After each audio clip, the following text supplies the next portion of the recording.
Welcome to our channel. Today, we're diving into the controversial case of Guo Wengui, a vocal critic of the Chinese Communist Party, recently convicted of defrauding his followers out of more than $1 billion.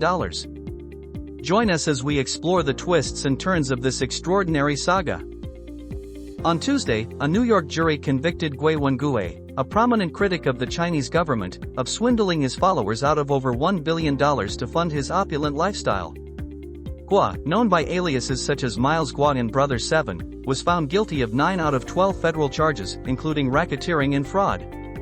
Some of these charges carry potential sentences of up to 20 years in prison. Judge Annalisa Torres has scheduled his sentencing for November 19. Guo, who has been in federal custody without bail since March 2023, faces significant forfeiture of assets. This conviction marks a dramatic chapter in the life of Guo, a tycoon who positioned himself as a wealthy insider-turned-enemy of the Chinese Communist Party. This outcome could jeopardize his asylum application to remain in the United States, far from Beijing's reach. Despite the verdict, Guo remained composed and is expected to appeal. During 29 days of testimony, prosecutors described Guo's schemes as methods to raise funds while undermining the Chinese Communist Party. Guo leveraged his popularity within the Chinese diaspora to promote ventures like GTV, which raised $411 million, G-Club, which garnered $240 million, and a cryptocurrency project that brought in $517 million. However, prosecutors revealed that instead of legitimate investments, Guo funneled hundreds of millions of dollars through multiple banks and shell companies for his personal use. Assistant U.S. Attorney Ryan Finkel stated, Guo claimed to be a political activist, and he sucked people in. He brainwashed some of them, he convinced them he could help them, that he was trustworthy. He attracted people like a magnet, people who agreed with his message. He conned them. He scammed them. He defrauded them. To support his movement, New Federal State of China, Guo directed millions towards prominent American critics of Beijing, including former Trump advisor Steve Bannon and hedge fund manager Kyle Bass. These individuals helped make Guo's investments appear credible, although neither was charged.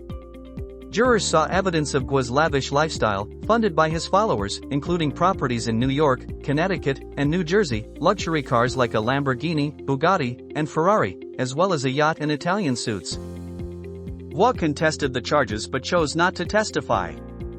His defense team argued that Guo and his family were already wealthy and didn't need to steal. Mr. Guo didn't care about the money. He cared about the movement, said defense attorney Siddhartha Kamraju. The defense maintained that his followers invested not for financial returns but to support a shared goal of opposing the Chinese Communist Party. China has labeled Guo an attention-seeking criminal fugitive, going to lengths to hunt him down. Despite the Chinese government's pressure, including attempts to influence the Trump administration to expel him from the U.S., prosecutors argued that China's actions did not excuse Guo's criminal activities. The Communist Party, canard, is a scapegoat, said Finkel. The government's case against Guo included detailed evidence of his extravagant spending and fraudulent activities.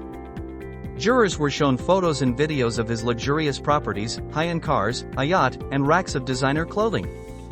This opulence was in stark contrast to the promises Guo made to his followers, who believed they were contributing to a cause greater than themselves. Guo's schemes were meticulously planned. Through platforms like GTV and G-Club, he portrayed his ventures as legitimate investments, often backed by his own guarantees or claims of being backed by gold.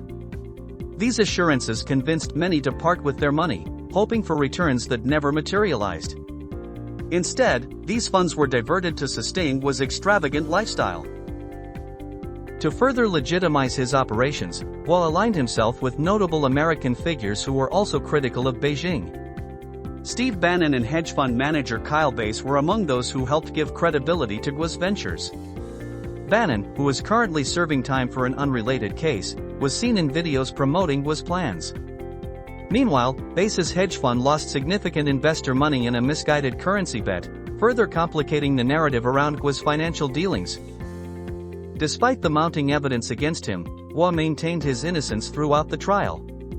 His defense argued that the money raised was not for personal gain but to fund a political movement aimed at undermining the Chinese Communist Party.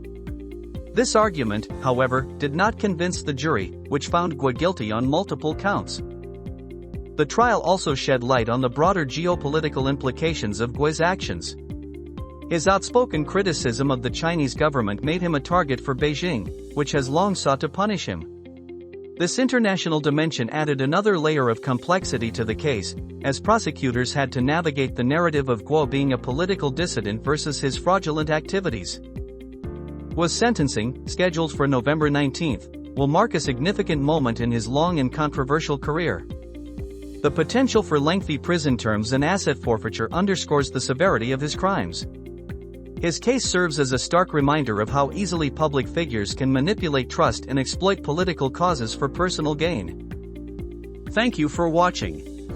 If you found this video informative, please like, comment, and subscribe to our channel for more in-depth stories and updates on significant legal and political events. Stay tuned for more updates. Subscribe and hit the bell icon for notifications on our latest videos.